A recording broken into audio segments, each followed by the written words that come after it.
Él es docente de la Universidad de Concepción. También nos acompaña la señorita Ivana Olivares, presidente de la comunidad Taucán. Y también nos acompaña Paula Carvajal, quien me colabora con la leída de los chats y las preguntas.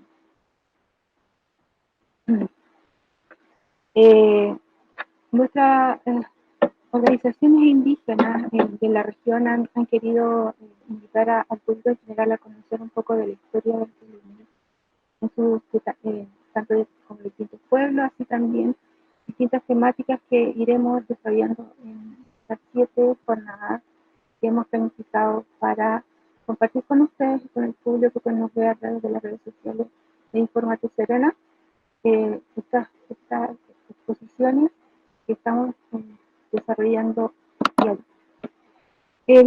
Bueno, en breve damos paso a la presentación de cada una de las personas que nos acompañan, pero antes quiero hacer mención y saludar a las asociaciones indígenas.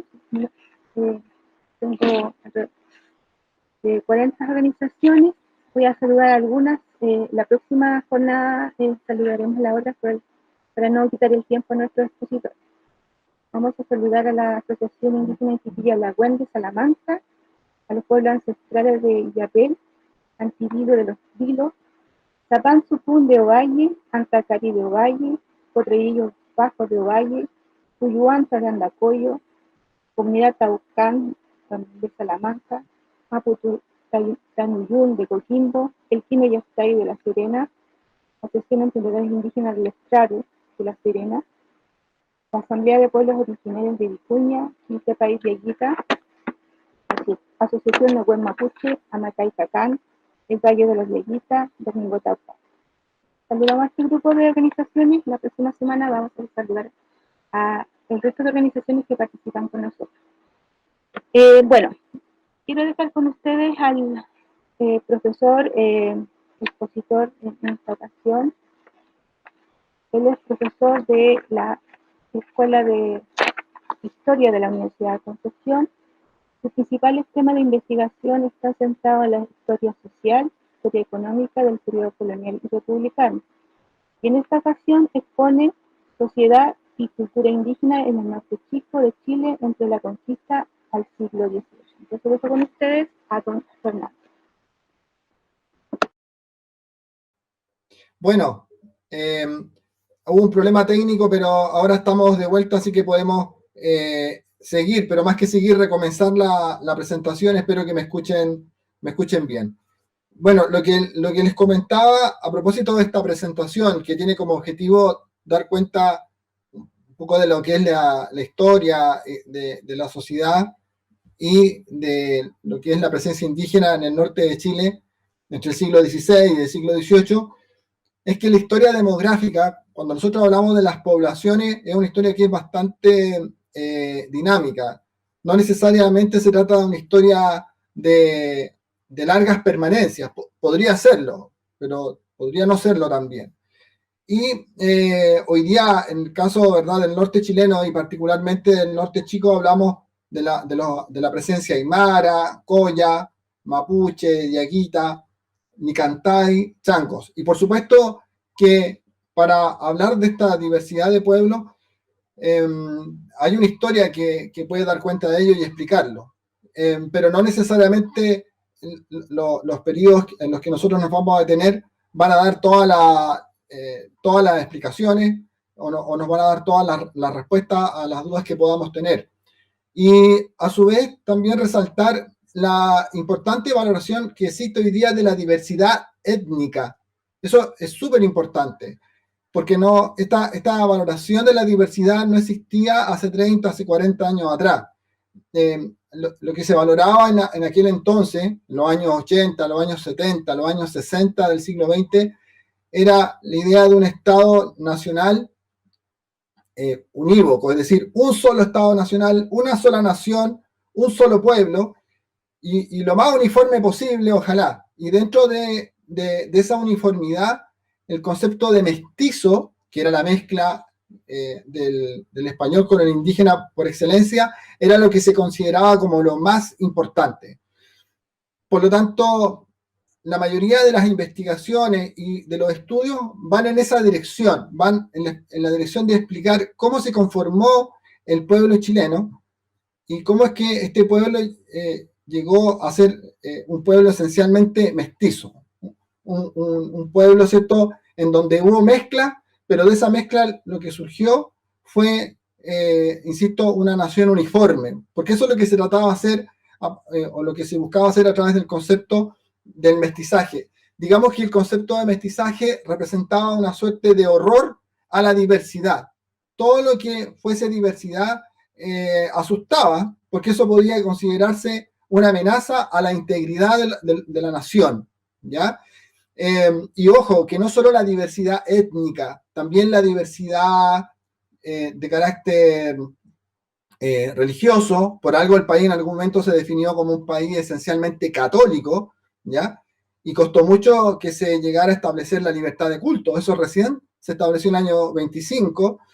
La diversidad, o sea, no la diversidad, sino que una sola concepción respecto del género. O sea, de ningún modo hablar de una diversidad de carácter sexual, por ejemplo, ¿ya? Entonces, todo lo que fuera diverso, había horror a eso, y a través del concepto de mestizaje, entonces lo que fue ocurriendo es que se invisibilizó por mucho tiempo lo indígena, ¿ya? De hecho, cuando uno revisa trabajos historiográficos, investigaciones latinoamericanas, y para el caso chileno de la década de 1960, 1970, pareciese que en Chile los indígenas desaparecieron durante el periodo colonial, lo mismo que la población negra. Entonces, siempre se hizo mención a que hubo mucha una pequeña presencia de población negra y que esta rápidamente se diluyó a partir del siglo XIX. Entonces, hoy día estamos a un fenómeno totalmente nuevo, que yo creo que surge más o menos en los años 90, y que tiene que ver con la valoración de la diversidad. Y ningún Estado puede pensar en que se puede proyectar de manera estable, ¿ya?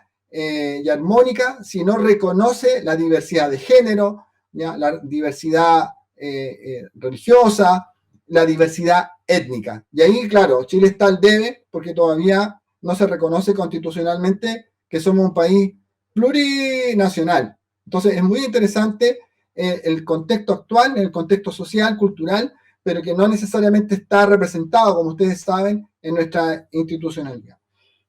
Dicho esto, la pregunta es: ¿cuáles son las fuentes con las cuales nosotros podemos estudiar el pasado indígena? Y ahí tenemos un problema, porque las fuentes, por una parte, son los testimonios que dejaron los españoles, ¿cierto?, a través de crónicas, ¿ya? Pero en donde son muy autorreferentes ellos. Les interesa dar cuenta de la historia de los españoles y no necesariamente de los indígenas, y los indígenas aparecen muy de soslayo, muy de lado, y por lo tanto hay que buscar con pinza ahí la presencia de los indígenas. De hecho, en las batallas que ellos sostenían, por supuesto que había mucha presencia indígena, pero generalmente no aparecen ahí, están invisibilizados. Y a su vez se ha valorado desde la década de 1960, 1970, otro tipo de documentos, como los procesos judiciales que se hacían durante el periodo colonial, juicios de carácter civil y criminal, que se conservan en la Capitanía General, en el archivo de la Capitanía General y el archivo de la Real Audiencia, como también ante los notarios, porque ante todo se hacía ante notario, ante escribano, ¿ya? Y a partir de eso, entonces, se ha podido ir conociendo un poco más de lo que es la otra historia, esta historia que durante mucho tiempo estuvo invisibilizada. O sea, en documentos de carácter judicial se visualiza lo que es la presencia indígena, por ejemplo, ¿ya? Y por supuesto, de gran valor ha sido el trabajo de la arqueología. ¿Ya? El trabajo de la arqueología es clave a partir de los hallazgos que se han ido haciendo, y que de alguna manera indirectamente a partir de los años 90, 1990, cuando se exige que en la medida que se hagan obras públicas es necesario hacer estudios de impacto ambiental, eso ha tenido un efecto y un impacto muy relevante o una consecuencia muy importante en lo que es el aumento de estudios de carácter arqueológico, ¿ya? Ahora, hay que aquí hacer una precisión que también me parece muy importante. Durante mucho tiempo, mucho tiempo, y ustedes deben recordar su época escolar, e incluso todavía se sigue haciendo mención a aquello, se hacía una separación entre la prehistoria y la historia, haciendo énfasis en que la historia comenzaba con la invención de la escritura. Por lo tanto, antes de la invención de la escritura, no había historia, sino que es como la prehistoria. Pero esa concepción empezó a cuestionarse también a partir de la década de 1960, 1970, cuando se empezó a hacer la historia de los pueblos en África, en la India, y resulta que estos pueblos eran esencialmente o habían transmitido su historia de manera oral, a través de la oralidad. No había escritura, pero obviamente eso no significaba que no hubiese historia. Aunque la memoria y la historia no son necesariamente lo mismo, había ahí una relación y una conexión importante. Y en consecuencia, entonces, ese cambio de paradigma lleva también a que se empiece a cambiar la visión respecto de la historia más lejana de los pueblos originarios. Porque obviamente la historia no se puede asociar solo a la escritura. Desde ese punto de vista, la historia comenzaba solo desde la llegada de los europeos, ¿ya? Que traen la tinta y traen el papel, ¿ya? Pero no, la verdad es que podemos decir que los arqueólogos se aproximan a la historia de los pueblos originarios a través de otro tipo de fuentes, esencialmente de carácter material, y que se encuentran a través de los hallazgos de cementerios, fundamentalmente, ¿ya? Pero eso no significa que no sea historia, también es historia. Y por lo tanto, tenemos que cambiar la concepción y pensar que nuestra historia, la historia de nuestro espacio, la historia de lo que es nuestro territorio, comienza mucho antes de que Chile pasara a llamarse como tal o se constituyera como un reino, como le llamaban, o una capitanía general, que era parte del Imperio Español, ¿ya? Así que cambiemos la concepción y pensemos en este concepto de historia como un concepto de más larga duración. Bien, dicho esto, quisiera entonces pasar a hacer a compartirles una presentación para mostrarles un poco de qué se trata esta mirada. Vamos a presentar la pantalla y vamos a agrandar el PowerPoint. Bueno, en esta larga historia de los pueblos originarios, a partir entonces de las aproximaciones que se hace desde la arqueología, desde la antropología, desde la historia, siempre se dice de que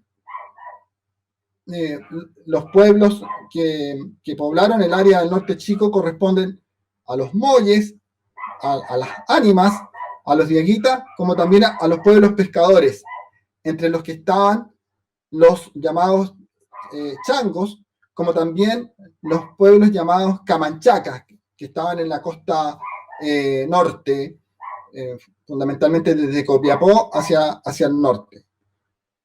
Aquí tengo algunos mapas que tomé de las presentaciones que hace el Museo de Arte Precolombino, en donde se visualiza, por ejemplo, lo que es la llamada cultura molle. Así es como se denominó esta cultura. No es que necesariamente existiera un pueblo que se llamaba molle, sino que las características arqueológicas de los enterramientos, la materialidad funeraria, etcétera, etcétera, llevaron a considerar que esta era una cultura que tenía ciertas características comunes. Y esta es una cultura que, según los hallazgos arqueológicos, va más o menos del año 0 después de Cristo, ya hasta el 600 después de Cristo, porque siempre se considera, como ustedes saben, a Cristo como un referente. Y esta vasija, estas imágenes que yo tomé de la página del Museo de Arte Precolombino, dan cuenta de este pueblo, ¿ya? Que como ustedes se fijan, son vasijas que son muy interesantes, muy bonitas, pero que tienen como característica que hay un solo color predominante. No son las vasijas multicolores que vamos a ver a posteriori. Entonces, insisto, no es que haya existido un pueblo indígena que se llamaba Molle, sino que en el área de Molle se encontraron por primera vez los rasgos de esta cultura que después, en la medida que se fueron encontrando en otras partes, han sido denominados como Molle. Posteriormente, en la zona de las ánimas, se han encontrado otros rasgos de otra cultura, que por supuesto es deudora de la cultura anterior, que se representan también esencialmente a partir de los enterramientos, de la materialidad que está allí, y que más o menos estuvo presente entre el 600 y el 1000 a.C. Se trataba, por supuesto, en todos los casos de pueblos agricultores, ¿ya? O esencialmente horticultores, ¿cierto? Y si ustedes se fijan, estas son las vasijas que corresponden a esa cultura, unas vasijas, ¿cierto?, que ya anuncian lo que ha sido denominado como diaguita, porque empiezan a aparecer un engobado, estos colores rojizos, figuras geométricas. Entonces es muy importante las características de esta cultura que estamos hablando, reversando entre el 600 y el 1000 después de Cristo. Y a posteriori, ¿cierto?, entre el año 1000 y el 1500 es que aparece lo que se conoce como arqueológicamente como diaguita, ¿ya?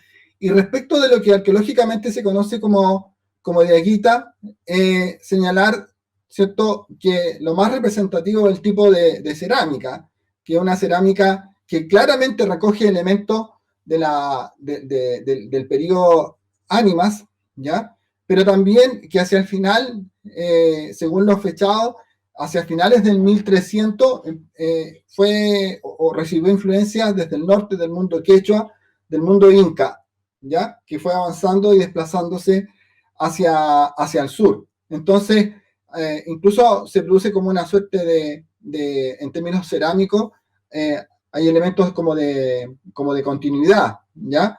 En algunos casos, algunos plantean que los diaguitas contribuyeron a la expansión de este imperio inca. Y profundizando un poquito más, según lo que plantea la arqueología, tomando las ideas que presenta el Museo de Arte Precolombino, es una cultura que se desarrolló en el norte chico, que abarca desde el Copiapó al Choapa, y es un espacio, como ustedes saben, lo conocen mejor que yo, ¿verdad? Un ambiente semiárido, ¿ya?, que está atravesado por múltiples valles montañosos que unen la cordillera de los Andes con el Océano Pacífico.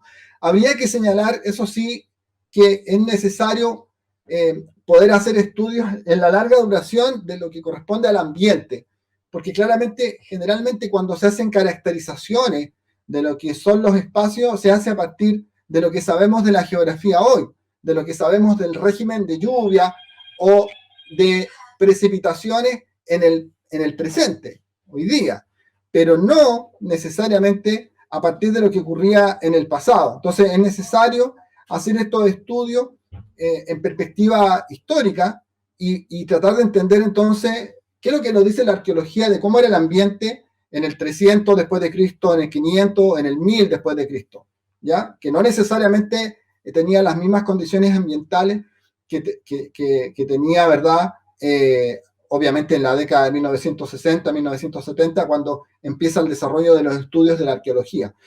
Es cosa que ustedes visualicen hoy día la larga sequía que nos afecta hace más de una década y cómo eso ha afectado el medio ambiente, ¿ya? Además que el ambiente no solo es afectado por dinámicas ambientales más amplias, sino que también por la acción antrópica. Y la acción antrópica contribuyó mucho a la desertificación, al avance del desierto a partir del siglo XVII y XVIII especialmente, con la actividad minera, la actividad agrícola. En consecuencia, entonces, habría que estamos al debe en la comprensión de cómo era el ambiente en el cual se desenvolvían estos pueblos originarios, que los desconocemos, insisto, en propiedad, porque las valoraciones que nosotros hacemos de cómo funcionaba tienen que ver, insisto, con lo que sabemos del comportamiento del clima en los últimos 50 años, y no necesariamente de cómo eran las condiciones ambientales en esa época. En términos de lo que es el culto, el tema funerario, se sabe que la cerámica del pueblo de Aguita es muy, pero muy distintiva, y las formas de enterramiento, que eran con la cabeza hacia el oriente, que son muy distintivos en general de los enterramientos que uno encuentra de los pueblos indígenas en general, ¿ya? Incluso en el área de la Concagua, Agua, o más al sur, se puede encontrar esto, ¿no? El hecho de que los cuerpos los enterraran con la disposición hacia el oriente y los enterraban con vasijas, con sus aros, con sus hachas, con sus pinzas, cosa de que el espíritu después siguiera el camino hacia la otra vida, ¿ya? Los diaguitas, como se dice ahí, vivieron de la agricultura, construyeron sistemas de regadío, en los cuales cultivaron productos como el maíz, que es como ustedes saben, un cultivo americano, así como los porotos, la quinoa, los zapallos. No se sabe si junto con la agricultura practicaron la ganadería, pero sí esta habría sido incorporada con la llegada de los incas. Cuando hablamos de la ganadería estamos pensando en los auquénidos, esencialmente.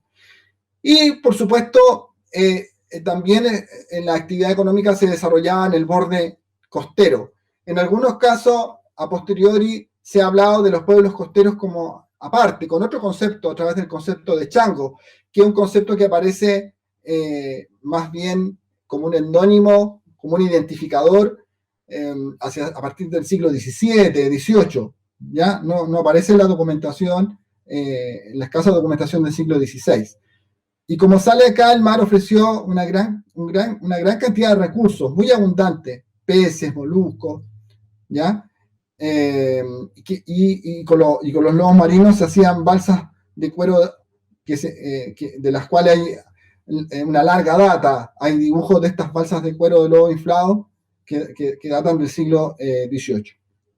Como les comentaba, entonces la cultura de las ánimas sería el ancestro más directo de esta cultura diaguita, y posteriormente la llegada de los incas significa la incorporación de este territorio a las dinámicas de este imperio. Y de hecho se plantea que acá hay poca diferenciación en términos cerámicos incluso, ¿ya? Es bien interesante, no voy a profundizar mucho en ese aspecto, voy a privilegiar más bien ir avanzando. Y se cree que esta sociedad diaguita estaba organizada en pequeñas aldeas independientes que tenían liderazgos en cada comunidad. Estas comunidades se iban localizando en estos valles transversales, ¿ya? Desde Copiapó hasta el Choapa, y se plantea que con la invasión de los incas esta sociedad fue organizada a través de sistemas duales. En realidad esto es un tema que hay que seguir trabajando e investigando. Todo lo que yo les he señalado son las observaciones, son los planteamientos que se hacen desde la arqueología, pero si lo vemos desde la historia, ¿ya? Cuando se hacen investigaciones desde la historia, desde la historiografía, revisando documentación colonial, esto se difumina un poco, ¿ya? No necesariamente hay un diálogo muy importante entre los estudios que han hecho los historiadores respecto a lo que han hecho los arqueólogos, e incluso el concepto de diaguita aparece más bien asociado a los pueblos indígenas que estaban al otro lado de la cordillera de los Andes, aunque ya posteriormente a la fundación de La Serena, posterior a la fundación de La Serena, claramente habría habido presencia diaguita, pero no se tiene claro si esa presencia diaguita fue anterior a la conquista española o fue posterior, ¿ya? Pero eso fue suficiente para que los españoles hablaran de diaguitas. Entonces, la arqueología, los arqueólogos denominaron todas estas vasijas, a estos elementos culturales que encuentran a partir del año 1000 y que después son influenciados por los incas, los llamaron diaguitas, pero en términos históricos, en términos de lo que es la disciplina histórica, al revisar documentos coloniales, ese concepto de diaguita, aunque está presente, por supuesto, en la zona, no queda claro, digamos, desde cuándo, si fue anterior o posterior a la conquista española, y de ser anterior, parece ser más que el grupo de diaguita era más bien propio de lo que es la zona que está al oriente de los Andes, al oriente, lo que hoy día corresponde a Argentina. Aquí tenemos algunos elementos que corresponden, ¿verdad?, en términos de vasija, a la cultura de diaguita, que están también tomados desde imágenes, a partir de imágenes del Museo de Arte Precolombino, en donde, por supuesto, destaca muchísimo y siempre es resaltado el jarro zapato, el jarro pato, en este caso el jarro pato, entonces figura antropomorfa. Incluso se señala, los especialistas señalan, especialistas como Eduardo Telle, que hay imágenes que tienen rasgos felinos. Eso también resulta muy interesante. Y aquí hay una imagen que ya es posterior, también tomada del Museo de Arte Precolombino, que muestra o que da cuenta de los changos, ¿no? Esta es una imagen ya del siglo XIX, una ilustración. Estos pueblos pescadores, pero que, insisto, no necesariamente había una separación tan clara para el periodo colonial respecto de los pueblos que habitaban en esta zona. No es que hubiese pueblos que eran exclusivamente agricultores, solo se dedicaban al cultivo del maíz, de los porotos, de la quinoa, etc. Y había otros que eran solo y exclusivamente pescadores.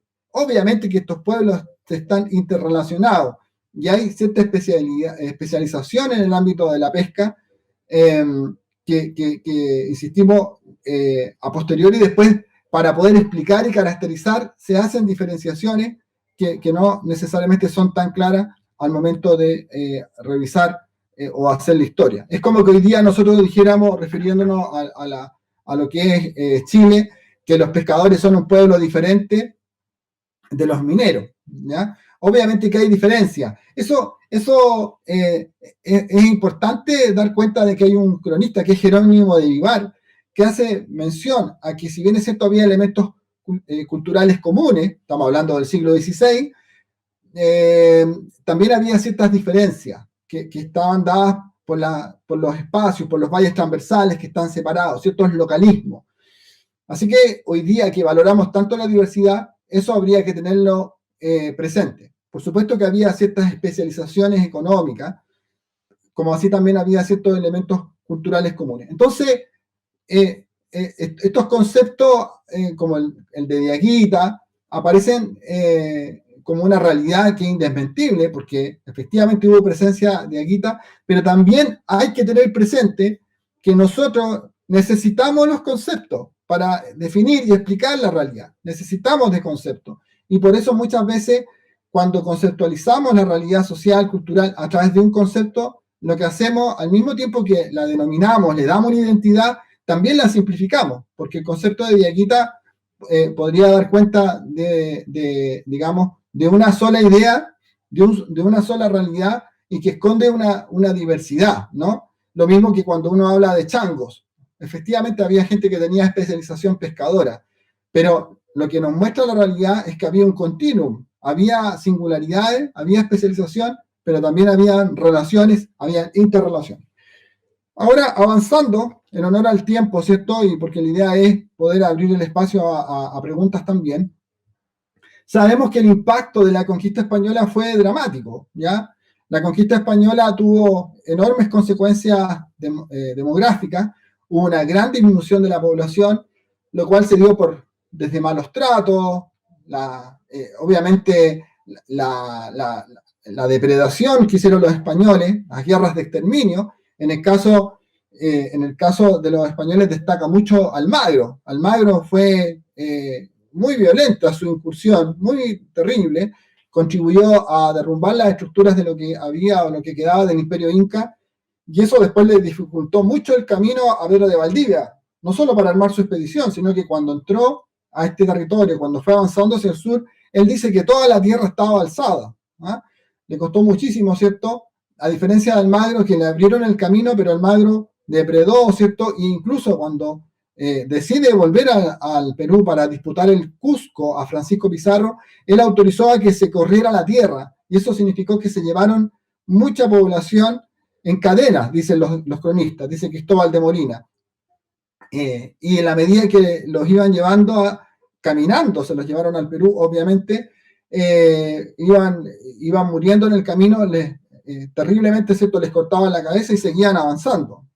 Entonces, un derroche de personas, ya de cultura, es tremendo el impacto. Pero además de ese impacto de la violencia a la conquista, por supuesto que también estuvieron las enfermedades, que según los estudios que se han ido haciendo este último tiempo, aproximadamente el 40, el 50, el 60%, si no más, de la caída demográfica tuvo que ver con las enfermedades que traídas por los europeos, como la gripe, el sarampión, ¿ya? Entre otras, ¿ya? Y estas son las enfermedades de carácter infecto contagioso.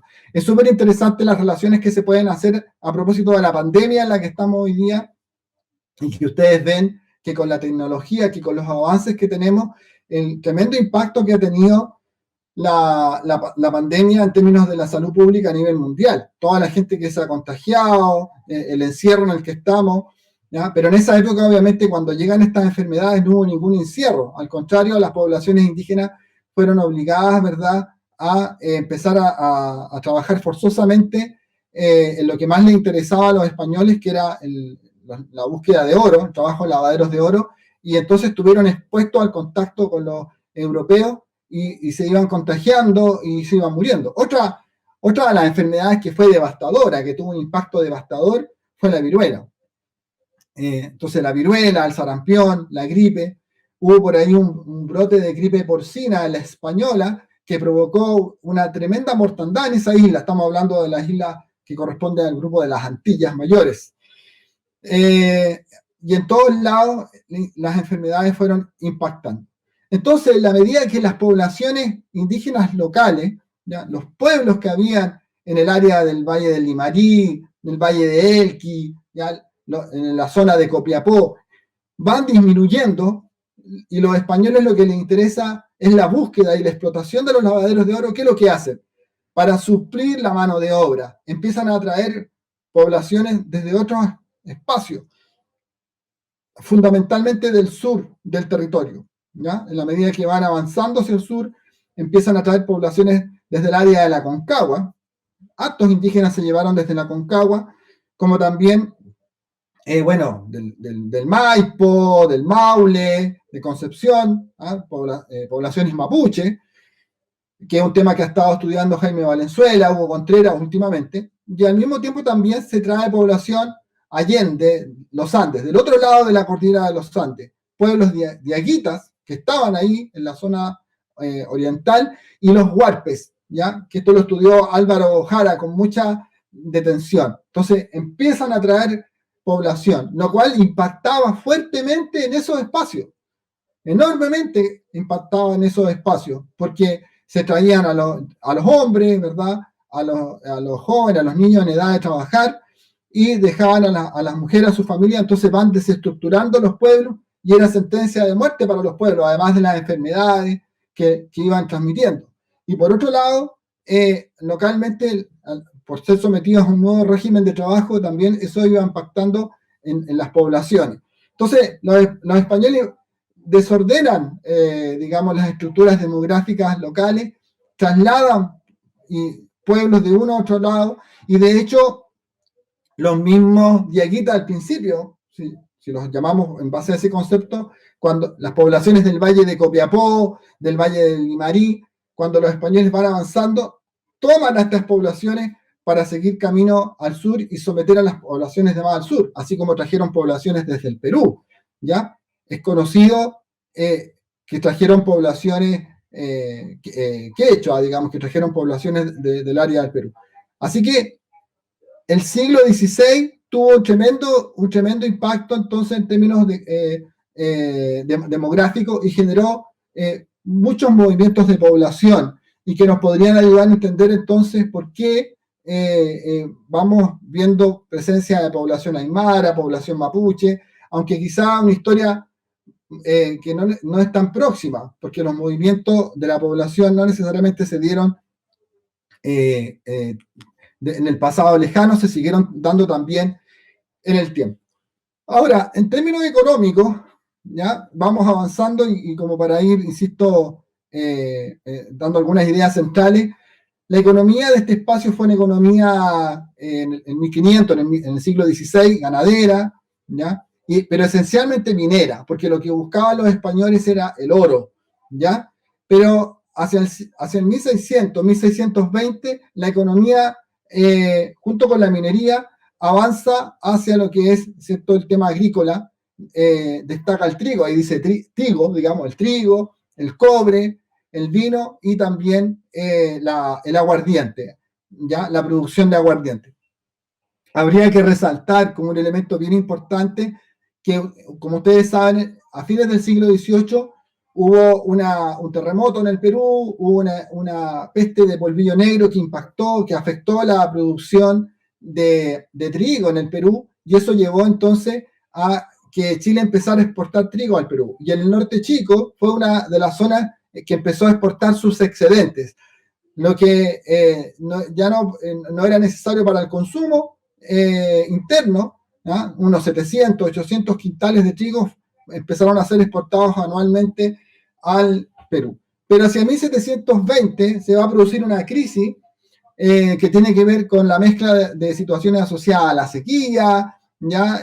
Al aumento de la población y que hubo más consumo interno que llevó a que la producción chilena entrara en crisis. Y de hecho, llegó a prohibirse la exportación de trigo al Perú localmente, ¿ya? Porque lo que se buscaba era asegurar primero el consumo interno. Y se van haciendo esfuerzos también al mismo momento para aumentar la superficie cultivada. Esto, según lo explica muy bien Marcelo Carmagnani, en un libro que se llama El salariado minero en Chile, en el norte chico. Y se hacen esfuerzos por aumentar la superficie cultivada, se inicia el desmonte, se hacen canales de regadío y aparece con mayor fuerza a partir de esta época el cultivo de la vid. Pero a partir de 1750, es decir, mediados del siglo XVIII, va a tomar todavía mayor relevancia la minería, especialmente la minería del oro, de la plata, el cobre y el azogue. Como ustedes deben saber, el azogue es un mineral que se utiliza para los procesos de amalgamación de la plata, digamos, ¿ya? Y bueno, el nombre más común es el de mercurio. Finalmente, ¿qué podemos decir de la sociedad? Hasta mediados del siglo XVIII, la principal mano de obra fue la indígena, ¿ya? En el norte chico. Fíjense que en otras partes del país, como Chile Central, por ejemplo, es decir, desde la Concagua, Santiago hacia el sur, esto ya se comenzó a dar en el siglo XVII, pero en el norte chico esto se proyectó un poco más. Esta mano de obra indígena se presentó, por una parte, a través de los llamados indígenas de depósito. ¿Cuáles son los indígenas de depósito? ¿Qué es lo que eran los indígenas de depósito? A partir del 1608, la corona española autorizó que se hicieran esclavos a los indígenas capturados en la llamada Guerra de Arauco, ¿ya? Y esa medida, que se podían hacer esclavos los niños, desde 8 o 9 años, en el caso de ser hombres o mujeres, esa esclavitud se extendió hasta 1680. Entonces, esto generó un negocio, una oportunidad de negocio, y los españoles entraban a la Araucanía, hacían malones, ¿cierto? Tomaban población indígena y en general hicieron toda una diáspora, una comercialización y los repartieron por toda América. Pero en 1680, cuando se suprime esto, entonces estos indígenas esclavos se transformaron en indígenas de depósito, así se les llamaba. Es decir, son aquellos indígenas que tras la supresión de la esclavitud indígena mapuche quedaron en manos de sus antiguos dueños, pero ahora como indígenas de depósito, ya no eran esclavos. Ahora, habría que decir que las autoridades buscaron evitar los abusos porque se suponía que en la práctica estos eran indios libres, o eran indígenas libres, como se les decía en la época, pero no necesariamente eran reconocidos como tales, se siguió utilizando como mano de obra, hasta que en 1703 una real cédula le concede oficialmente el estatus de indígenas libres. Por lo tanto, estos indígenas de depósito, legalmente a partir de 1703, pasan a denominarse indios libres y pasan a engrosar la población de indígenas que se les conocía con ese nombre en el Norte Chico. Ahora, ¿cuáles son los indígenas libres? Les hablaba de los indígenas de depósito. Los indígenas libres son aquellos que por una parte se transformaron en indígenas o en indios de depósito y después, ¿verdad?, se les fue dando la categoría de indios libres, es decir, terminada la esclavitud indígena en Chile legalmente, entonces estos se transformaron en indígenas de depósito. Por otro lado, dentro de esta categoría están aquellos indígenas que fueron desarraigados de su lugar de origen y que los españoles hacían circular en las estancias, las propiedades, los asientos mineros, en las zonas mineras, como mano de obra. Y tienen que ver con estos movimientos forzosos de población que van haciendo los españoles con propósitos económicos. Y finalmente también se consideraban indios libres aquellos que habían huido de la encomienda. Vamos a referirnos enseguida y vamos a explicar un poquito la encomienda que seguramente han escuchado hablar más de alguna vez de ella.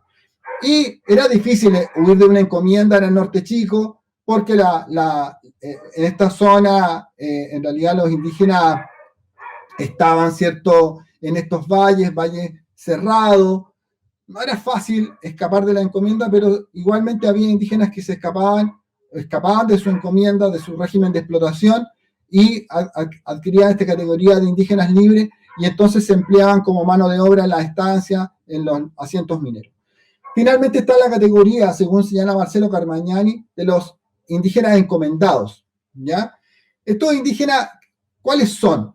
¿Qué es lo que es la encomienda? La encomienda es una institución que nace como una forma de compensar a los españoles que según el concepto de la corona, ¿verdad?, de la monarquía, se habían destacado en la conquista. Entonces, se entregaba a un grupo de indígenas, a un español, para que, digamos, sirviese a este español. Se suponía que la encomienda era una institución de tributo, tenían que pagar tributo en oro, ¿ya? Pero finalmente, como se sabe, las encomiendas se transformaron en una institución de trabajo, de servicio personal.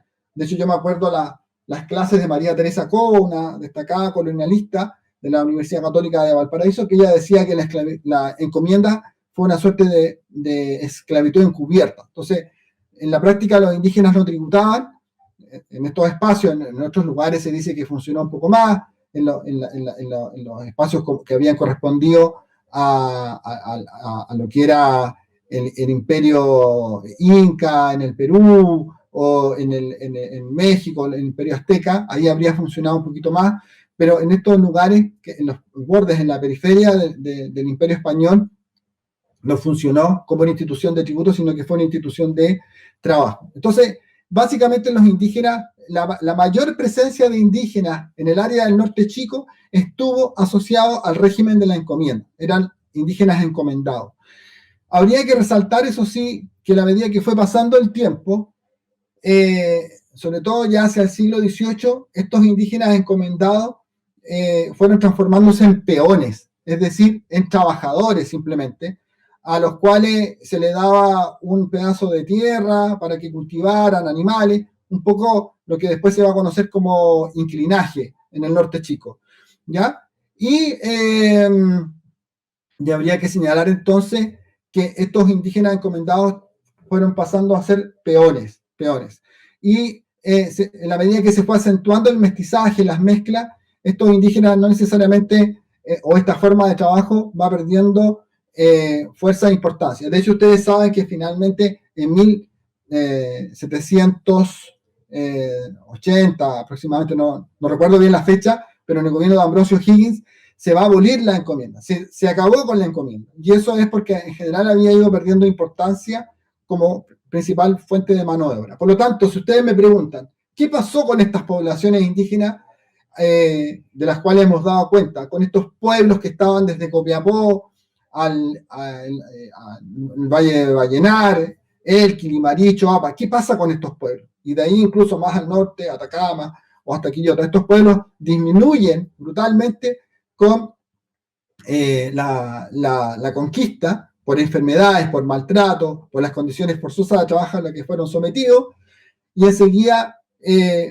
para reemplazar esta disminución, traen pueblos de otras partes que se fueron sumando a las poblaciones locales, que se fueron interrelacionando con ellas, a las poblaciones que trajeron desde el Perú, a las poblaciones negras que trajeron también, se van mezclando, pero en general va empezando a predominar un elemento poblacional que, como les decía al principio, se ha destacado mucho con la historiografía, el mestizo, la mezcla del español con el indígena. ¿Qué significa esto? Significa que a pesar de que hubo muchas mezclas, en términos de lo que era el mestizaje propiamente tal, parece ser que predominó la identificación con la cultura hispano-criolla. Porque aquí quiero hacer una salvedad, una precisión. Las mezclas han existido siempre. No existen las razas puras, ¿ya? Eso, digamos, es un absurdo. Siempre, desde siempre, han existido las mezclas. Pero la pregunta es, más allá de las mezclas biológicas, ¿cuál es la identificación? La identificación que tienen los grupos sociales. ¿Con qué me identifico yo? Que eso es lo que han resaltado también desde los años 90 los censos.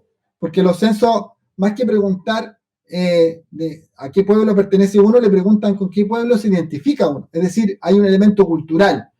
Porque uno se puede sentir aymara, quechua, yaguita, se puede sentir mapuche, ¿ya? Pero eso puede ser un elemento de identificación cultural y no necesariamente es algo que uno tenga que demostrar en términos biológicos. Pero en esa época lo que ocurría es que, claro, todo el espacio al norte del Biobío, todo el espacio al norte del Biobío estuvo esencialmente dominado por los españoles y por lo tanto predominó fuertemente esa forma de identificación. Entonces, cuando uno habla del mestizo, en general, si bien es cierto, existía diversidad cultural y bajo el concepto actual de la diversidad cultural uno la puede constatar, tendía a predominar la homogenización en relación a lo que era la cultura hispano-criolla. De hecho, en los censos de la época es muy curioso, pero los censos de la época aparece muy disminuida al norte del río Biobío, muy disminuida la población afrodescendiente, la población indígena, en comparación a la población española, que aparece muy sobrevalorada. Lo cierto entonces es que en el siglo XVIII disminuye la población encomendada y según se ha resaltado, hubo un aumento de la población. En general, en el siglo XVIII aumentó la población en todo el mundo, ¿ya? Y Chile no fue ajeno a ese proceso, a pesar de que hubo graves pestes, ¿ya? Hubo una fuerte tendencia, una fuerte presión a la disminución de la población. Esta aumentó en un 10, en un 20%. Y en el caso de Copiapó, por ejemplo, en 1755, lo que sabemos es que habían, por ejemplo, unas 2.900 almas y a fines del siglo XVIII habían 5.300. En La Serena también hubo un fuerte aumento de la población a partir de los estudios que se han hecho de las milicias y se sabe que había unos 3.900 habitantes a fines del siglo XVIII.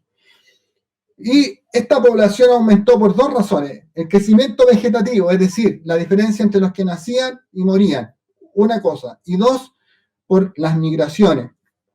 Hay mucha migración, ya sea forzosa o la población se está desplazando desde Santiago, desde el Maule, de Chillán, desde Concepción, por el auge minero que se empezó a dar desde 1750 en adelante. Este auge minero se reflejó en la minería del oro. Si ustedes se fijan, en 1701, según los estudios de Marcelo Carmagnani, se producían unos 8.000 kilogramos de oro en la zona, hacia 1790 unos 14.000. Un auge minero bastante importante. Y hacia el 1700 las toneladas de cobre, ahí hay un error en la digitación, eran unas 2.000 toneladas y hacia 1760, 1780 se estaban produciendo unas 40.000 toneladas. Y eso se explica porque los minerales, los yacimientos mineros que había en España se agotaron en el siglo XVIII y España empezó a buscar en qué lugar de su imperio había cobre, porque lo necesitaban, ya para como en sus procesos manufactureros, y se encontraron con que en Chile había cobre, entonces eso dinamizó la producción de cobre nacional, que representa menos del 1% de lo que importaba España, pero que representaba localmente muy fuerte, tenía un peso muy importante y que significó, como Eduardo Caviero lo estudió, el surgimiento de una élite en el norte de Chile. Por lo tanto, aumenta la demanda de mano de obra y se consolida el salariado minero o una colectividad minera. Eso es muy relevante. Hay autores como Marcelo Carmagnani que señalan que surge una colectividad minera ya en la segunda mitad del siglo XVIII. Esta colectividad minera no necesariamente tenía identidad de clase, no es como lo que va a ocurrir según él plantea, ¿no? Cuando se produzca, digamos, el avance de la producción o del capitalismo en el siglo XIX, con las salitreras, con la creación de las industrias, y surja un proletariado. Él habla de una colectividad minera, ¿ya? Pero no necesariamente de un grupo que tuviera una identidad de clase muy definida. Bueno, finalmente, para ir cerrando, mostrarles algunas imágenes que están tomadas del Atlas de Claudio Gay, que corresponden al norte chico, ¿ya? Esta corresponde a una hacienda donde se ve la ganadería, los hornos, ¿ya?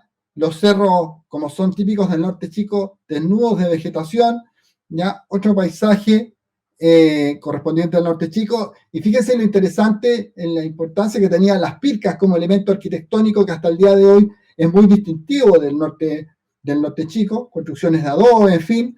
Por supuesto, un elemento en el que destaco muchísimo el trabajo que ha hecho Rafael Contreras, Daniel González, lo que es el rescate, ¿verdad?, del elemento cultural, los bailes chinos que empiezan a surgir en el área, especialmente de Andacollo.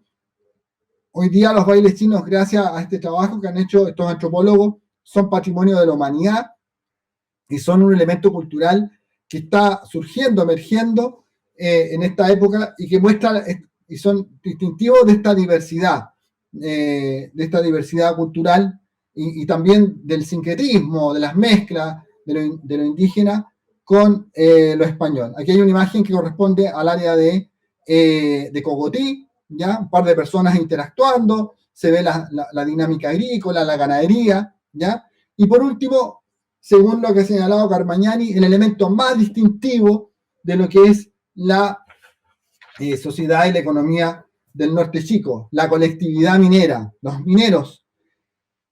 Los mineros estos que encontramos en el área, ¿verdad?, de los asientos mineros asociados, insisto, a la minería del cobre, de la plata, a la minería del oro, que tenían una forma particular de vestimenta, ¿ya? Carmagnani dice que son hombres que visten una burda camisa de algodón puesta sobre unos pantalones, cubiertos sus pies con calceta y calzando jota, una faja tejida, afirma los pantalones, el ceñidor, al costado una bolsa de cuero, generalmente confeccionada de cuero de chivato que le viene para guardar el tabaco y el papel, tapándose con un culero que le dura 6 o 7 meses como máximo.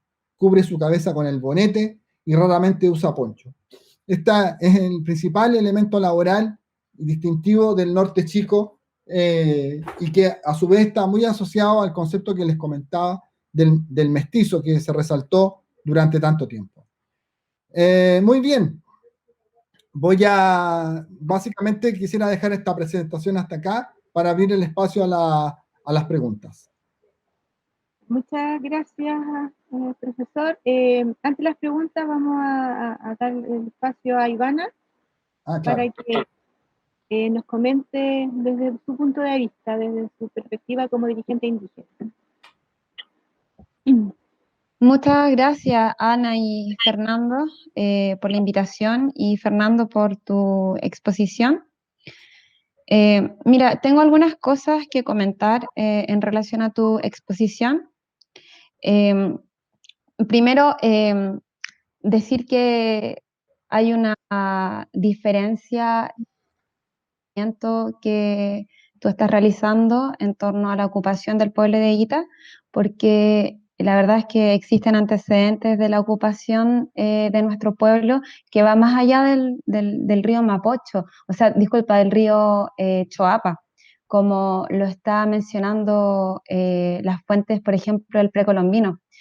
Actualmente se han encontrado hallazgos tanto en Valparaíso y también en Santiago, hallazgos arqueológicos sobre el pueblo de Higuita. Entonces, como son hallazgos recientes, vamos reconstituyendo día a día la narrativa histórica en torno a la ocupación del pueblo de Higuita.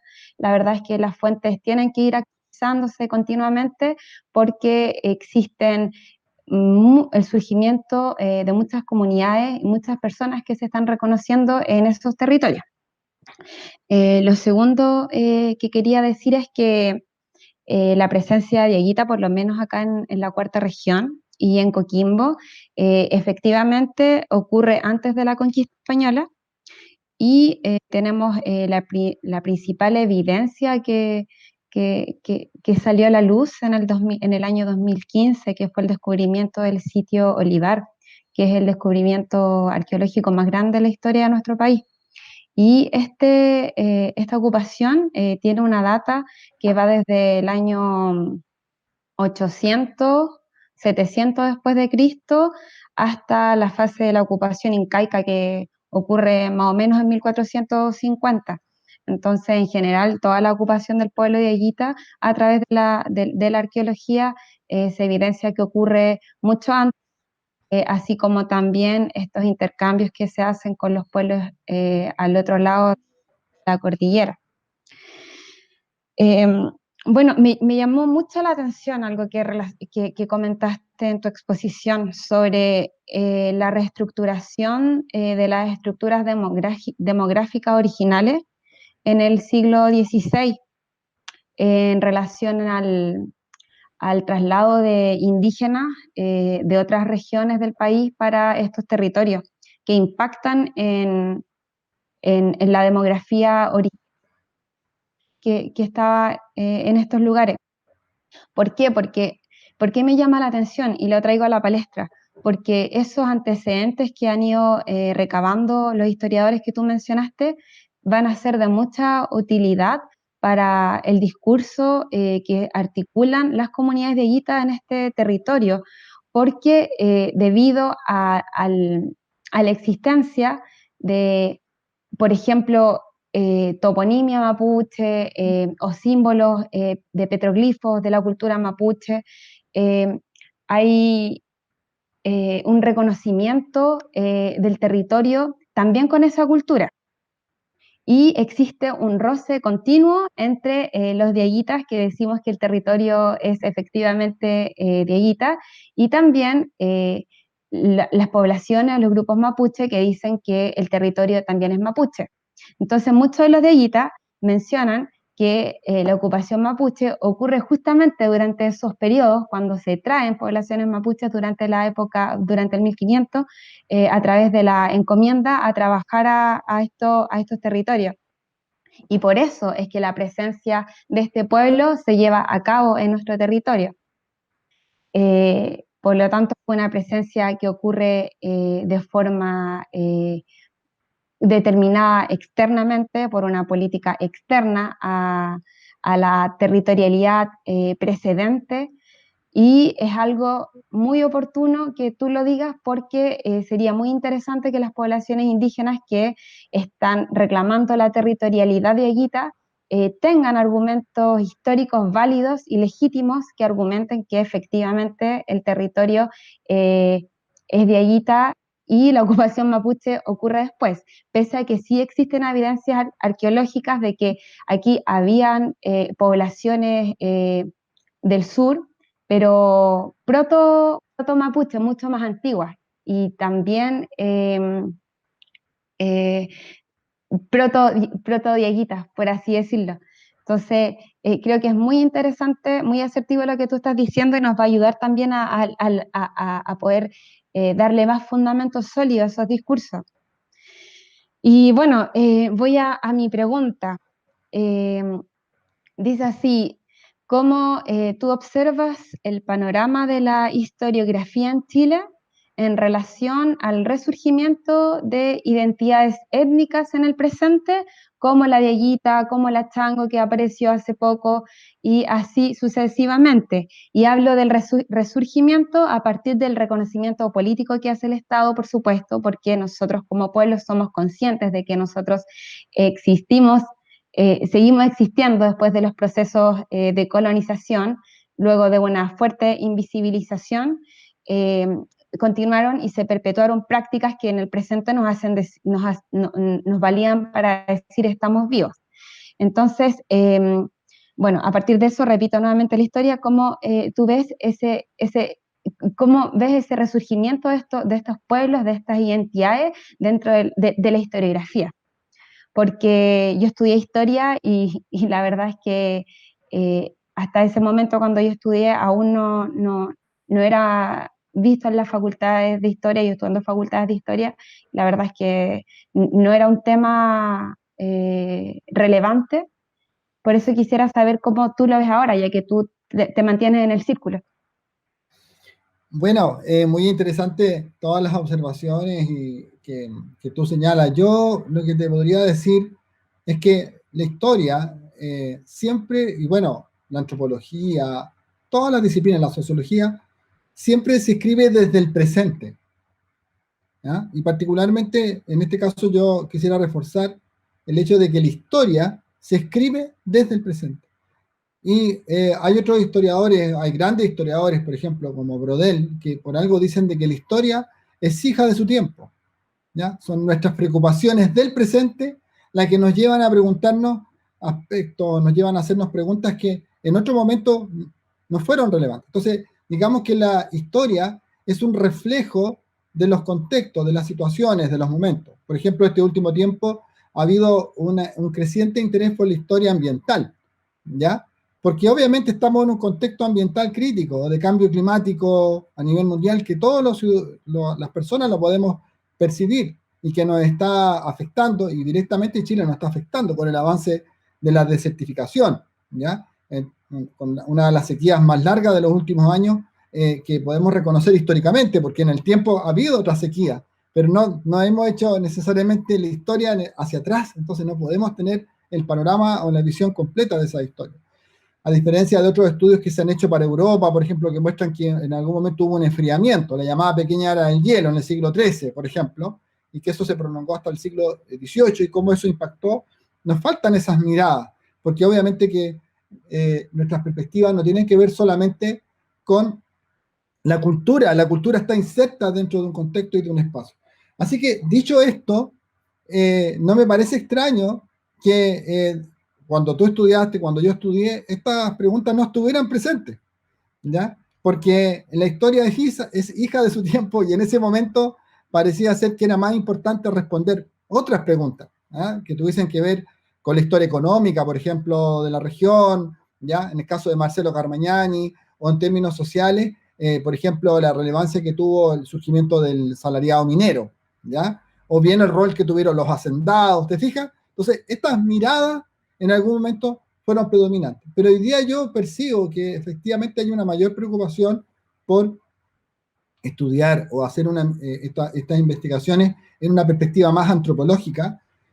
Y claramente eso sí, creo que lo que ha dominado el interés ha estado esencialmente puesto en lo que es la historia del pueblo mapuche, ¿ya? Entonces, digamos que el centro de la atención ha estado ahí.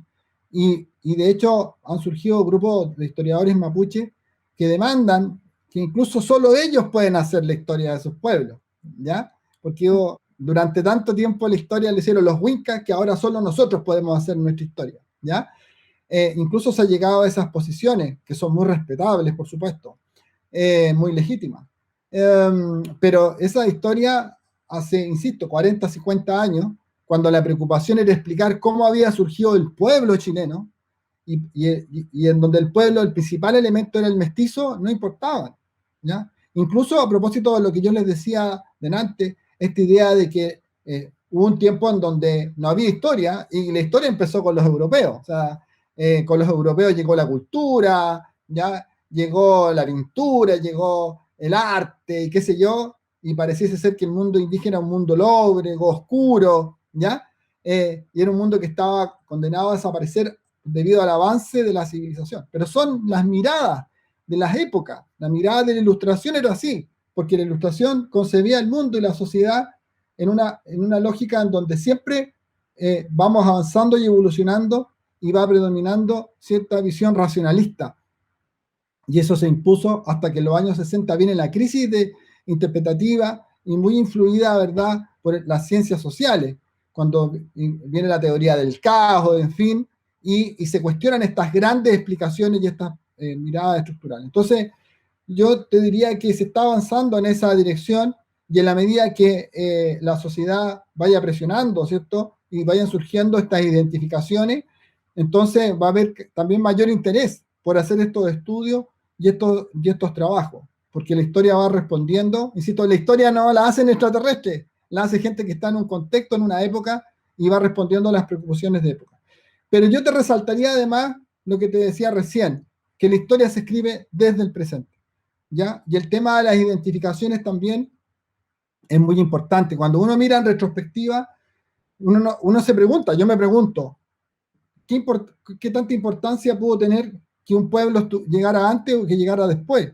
Si finalmente la historia es un continuo, te fijas, hacia atrás, ¿ya? Entonces, si somos capaces de reconocer o valorar la historia de nuestros pueblos indígenas, ¿ya?, independientemente de cómo se haya ido dando, porque también tú misma lo decías, hay evidencia de presencia de Aguita en el área de la Concagua, en fin, algunos postulan que esa presencia en el Valle del Mapocho tendría que ver con el avance inca y cómo los de Aguita habrían tenido que ver, ¿cierto?, con las relaciones que establecieron con el mundo inca para el avance de este imperio hacia el sur.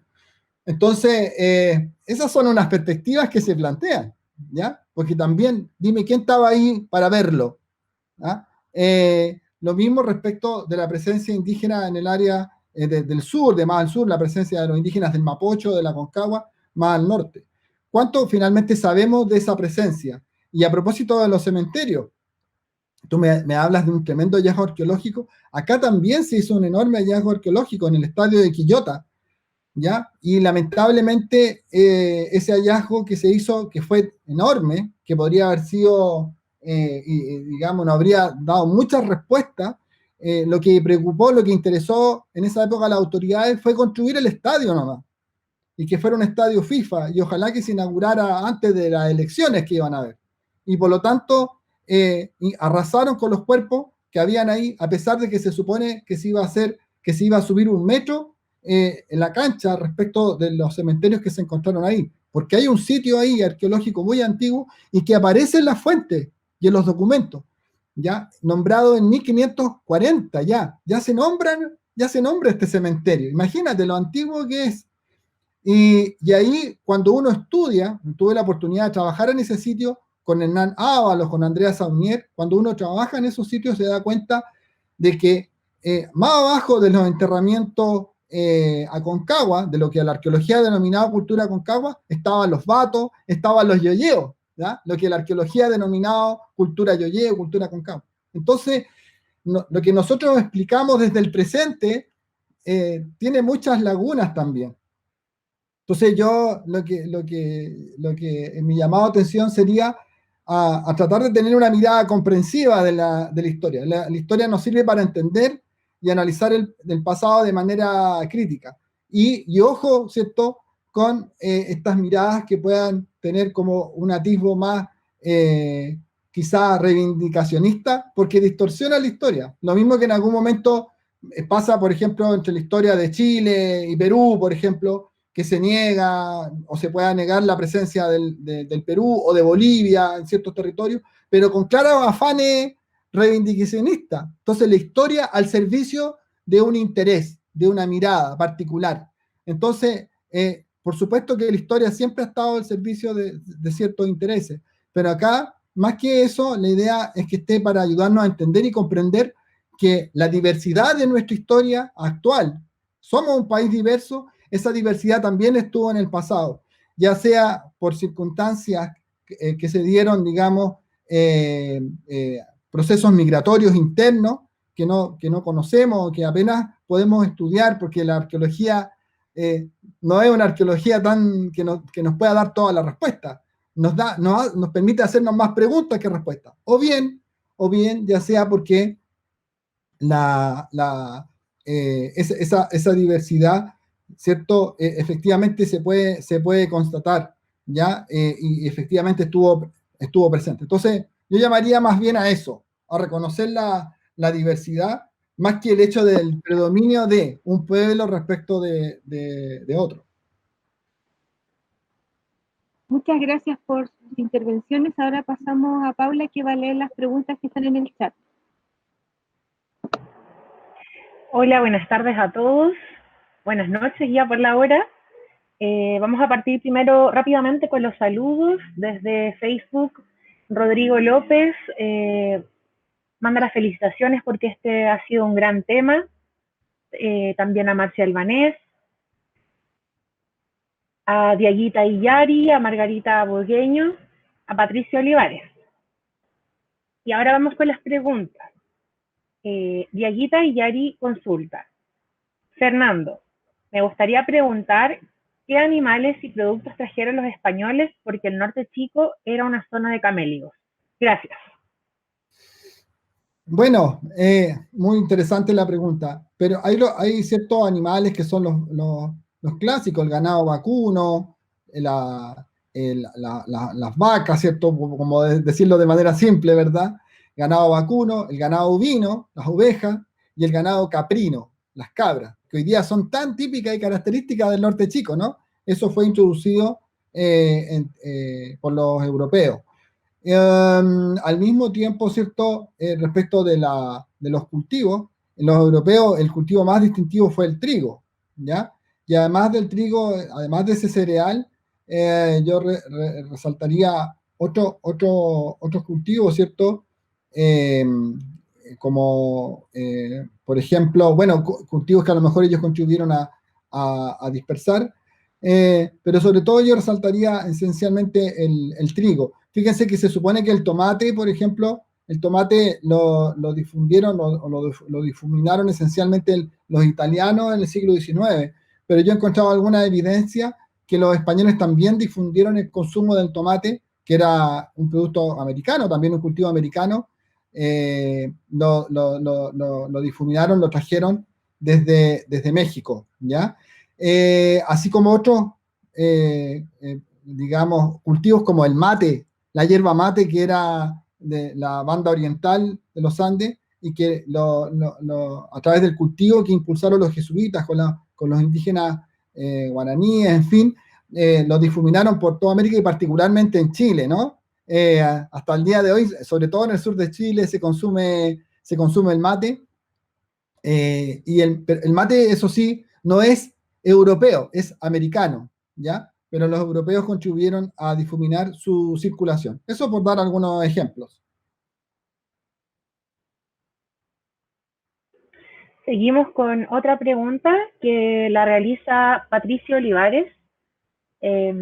Dice, el Papa Juan Pablo II pidió perdón por todos los homicidios causados por la Iglesia Católica, en especial la Inquisición. ¿Los reyes de España deberían pedirnos perdón por el genocidio, entre comillas, indio? Bueno, es una buena pregunta. Surgió esa misma pregunta que tú estás haciendo, surgió esa polémica el año pasado en México, si los reyes de España tenían que pedir o no perdón. Mira, yo creo que pedir perdón siempre es importante, ¿ya? Pero al mismo tiempo, yo creo que eso puede ser un acto más bien político, ¿no? Un acto más bien político. Yo creo que más importante que pedir perdón son las acciones que uno haga, los gestos que uno haga como Estado, como sociedad, ¿ya?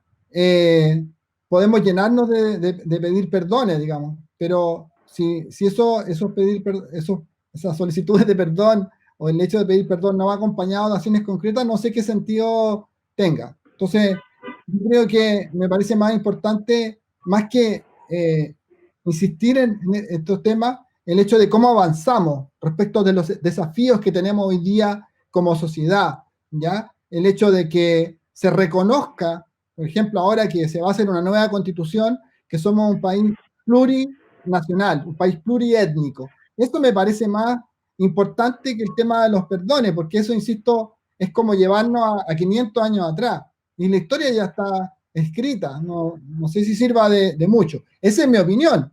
No necesariamente eso es lo que tendría que ocurrir. Otro puede pensar de otra manera. Perfecto. Finalmente, bueno, dar las gracias a nombre de las personas que han escrito sus felicitaciones, tanto al profesor como a Ana por la gestión de esta jornada. Bueno, muchas gracias. Reiterar los agradecimientos a esta invitación y bien, solamente decir eso. Gracias a ustedes por aceptarnos esta invitación a exponer sus temas. Ha sido bastante enriquecedor, digamos, de parte de todo el aporte que ha entregado Fernando y también la visión que tiene Ivana en torno a la región, y que esto también abre puertas para que las mismas organizaciones indígenas, a través de las personas que tienen interés por conocer la historia, por investigar, por trabajar, lo puedan hacer. Nosotros como servicio también colaboramos en esto a través de distintos fondos que existen, pero también a través de nuestro, digamos, lo que encabezo yo, que es la Subdirección de Pueblos Originarios de la región, donde también podemos hacer actividades que son formativas y educativas. Así que también agradecemos a todas las personas que estuvieron en esta sesión, viendo las redes sociales, y los vamos a dejar invitados para la próxima semana, para que estén atentos, porque va a exponer Francisco Roja sobre arqueoastronomía diaguita, relación entre ecosistemas y simbología diaguita. Y va a ser en un marco de un conversatorio con miembros de pueblo originario, como lo hicimos ahora, invitando a Ivana, presidenta de la comunidad Taucán de Salamanca. También invitaremos en esta ocasión a otras dirigentes y dirigentes de pueblo originario. Así que los dejamos cordialmente invitados para el próximo viernes a partir de las 7 de la tarde. Hasta aquí llegamos y nos reencontramos prontamente. Muchas gracias. Bien, hasta luego. Muchas gracias, igual. Muchas gracias. Chao, que Tengan estén buena bien. noche. Chao.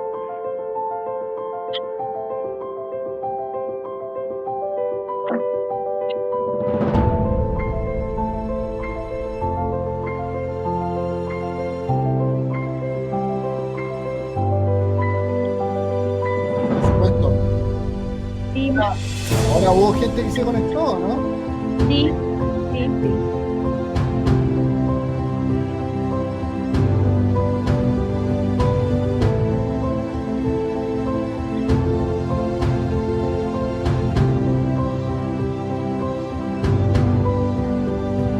Ya. Gracias, Juan. Lo otro es que lo bueno de esto es que al quedar